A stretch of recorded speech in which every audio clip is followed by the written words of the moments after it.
All right. So in this section, we'll be talking about covalent bonds. Okay. So this type of at- electrical attraction is one in which atoms are held together by their mutual attraction for shared electrons. So there is no ion here. No one is losing an electron. No one is gaining an electron. So an example it will be one fluorine atom and another fluorine atom. What they will do is that they come together and they will be attracted by the mutual attraction for their shared electrons. So this fluorine will attract the electron from this other fluorine, and this other fluorine will attract the electron from the other fluorine. That mutual attraction will lead to what? A bond that we call a covalent bond. So because they want to each attract one another's electron, they will end up sharing the electrons when they come together. So the bond that is formed when atoms share electrons is what we call a covalent bond. Okay. So it's different from an ionic bond that is formed when two ions come together. There are two electrons within a single covalent bond. Okay. The covalent bond is represented using a straight line. For example, if you see two atoms with a straight line in between them, that is a representation of a covalent bond. Okay. Now the number of covalent bonds an atom can form equals its number of unpaired valence electron. We've talked about paired and unpaired electron when we were dealing with Lewis dot structures. Okay. So if you take, for example, a molecule of water, the liquid that we drink every day, hydrogen only has one unpaired electron. Oxygen has two unpaired electrons, and this other hydrogen has one unpaired electron. So if you look at oxygen, because oxygen has two unpaired electrons, it has the ability to form two covalent bonds. Because hydrogen only once has one unpaired electron, it has the ability to form only one covalent bond. So this one oxygen atom has the ability to attract two hydrogen. So the mutual attraction of these two electrons will lead to the formation of the first covalent bond, while the mutual attraction of this one will lead to the formation of the second covalent bond. Okay, and that is how the water molecule is formed. One oxygen attracted to two hydrogen like that. Okay. Same thing for ammonia, which is a good cleaning agent, right? Ammonia is good at removing stains. So you have nitrogen, it has three unpaired electrons, okay? And so for that reason, it can combine with three hydrogen, right? Hydrogen only has one unpaired electron, so it can only form one covalent bond. So nitrogen has three. And so for that reason, it can form three covalent bonds like that. So the same thing with a methane molecule. So methane can form up to four covalent bonds. I mean, carbon can form up to four covalent bonds in a molecule of methane because carbon has four unpaired electrons. And so it can come together and attract four hydrogen to form the methane molecule that we call CH4. And that is the gas that we use in cooking at home.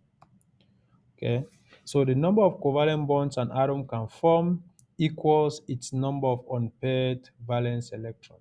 Multiple covalent bonds are possible. Okay, so you can have multiple covalent bonds. You have the ability for example, two oxygen atoms, they both have two unpaired electrons. So they both can form two covalent bonds. So they can just decide to form those two covalent bonds between themselves. And that's exactly how the oxygen O2 molecule or the element oxygen is formed. Okay, so carbon dioxide has carbon. Carbon can form up to four covalent bonds, while oxygen can form two. So carbon can form two covalent bonds with one oxygen and two with the other oxygen.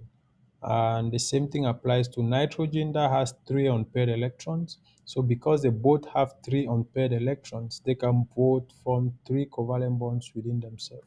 And these covalent bonds are multiple covalent bonds. So two covalent bonds, we'll call it a double bond. While three covalent bond, we call it a triple bond. Okay. And one covalent bond is called a single bond. All right. So we can have what we call a polar covalent bonds. And how are these covalent bonds, uh, how are they formed? The thing is, covalent bonds are formed when electrons are shared, but this sharing sometimes can be equal, which means they have an equal sharing. Like in this case, when hydrogen and hydrogen they form a covalent bond, the sharing here is equal. So when there is an equal sharing of electron or even sharing of electron, we say that the covalent bond is non-polar. Okay, so there may be a shared, but sometimes these electrons are not always shared evenly. For example, the covalent bond between hydrogen and fluorine is not shared evenly. What happens is that the electrons are shared in such a way that fluorine, right, has takes more than hydrogen, or the electrons spend more time closer to fluorine than closer to hydrogen. And this situation is going to lead to what we call a polar covalent bond. When electrons are not evenly shared in a covalent bond, the bond is said to be polar. For example, the bond between hydrogen and fluorine is said to be a polar covalent bond because of the uneven sharing of electrons. Okay. And the factor that determines how these electrons are going to be shared is what we call electronegativity. Okay, let me introduce you to this term. In a chemistry class, you have more time to go through this. The ability of a bonded atom to pull on shared electrons. Okay, the greater electronegativity means greater pulling power.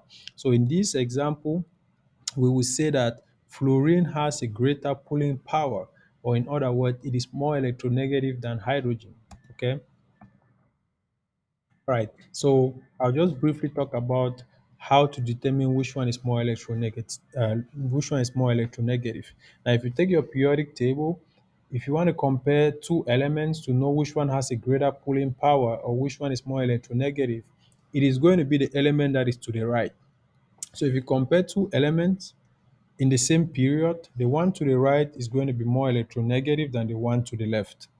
So if you compare, fluorine is right to the right, while hydrogen is to the far left. That's why fluorine pulls more than hydrogen in a shared covalent bond. Okay. So same thing here. Sodium and fluorine, hydrogen and fluorine, fluorine and fluorine. So in this case, this arrow indicate the direction in which the electrons are going to be pulled. Okay, fluorine is more electronegative than sodium, and so the direction of the arrow you can see, right, starts from the one that cannot pull to the one that pulls more. So which is heavier, carbon dioxide or water? Which is heavier, carbon dioxide or water? So in this case, carbon dioxide is heavier. So if you look at the periodic table, we've talked about their masses. What you just need to do is that you look for the mass of carbon, you add that to the mass of two oxygen atom, and you realize that that mass is going to be greater than the mass of two hydrogen and one oxygen. So that's how you do the determination. Okay. All right. That's that for this section. In the next section, we'll talk about molecular polarity.